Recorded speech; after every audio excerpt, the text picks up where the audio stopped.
अंजली दमानियांच्या पोस्टमुळे खळबळ माजण्याची शक्यता। एका व्यक्तीचा कारच्या बोनेटवर नोटांचं बंडल फेकतानाचा व्हिडिओ। हाच तो सतीश भोसले का? अंजली दमानियांचा व्हिडिओ पोस्ट करत सवाल। विधानसभेत मराठी भाषेच्या मुद्द्यावरून गदारोळ। घाटकोपरमधील भाषा गुजराती या वक्तव्याचा विरोधकांकडून निषेध। मुख्यमंत्र्यांकडून मराठी भाषेबाबत निवेदन। माझ्या विधानामुळे गैरसमज झाला। मुंबई महाराष्ट्राची भाषा मराठीच यात दुमत नाही। मराठीबद्दलच्या वादग्रस्त वक्तव्यावर भैयाजी जोशींचं स्पष्टीकरण।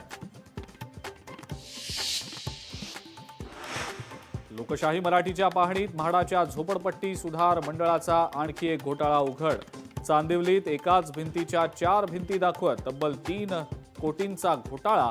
तर 2014-15 ला पूर्ण झालेलं काम 2022-23 ला पुन्हा दाखवलं। संतोष देशमुख हत्या प्रकरणात धक्कादायक माहिती समोर। एका व्हॉट्सअप ग्रुपवरनं 12 मिनिटात तब्बल 4 व्हिडिओ कॉल। आरोपी कृष्णा आंधळेनंच व्हिडिओ कॉल केल्याचंही आरोपपत्रात नमूद। विधान परिषदेतल्या 5 रिक्त जागांसाठी भाजपकडून 6 नावं चर्चेत।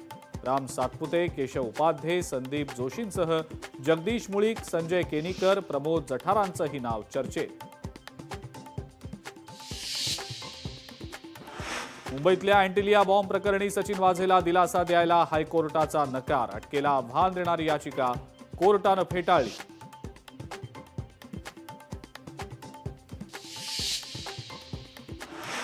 दक्षिण कोरियाच्या हवाई दलाच्या लढाऊ विमानांनी चुकून रहिवासी भागातच फेकले बॉम्ब। अनेक जण जखमी, इमारतींचंही नुकसान। लोकशाही मराठी ऐका, पहा, जागरूक रहा।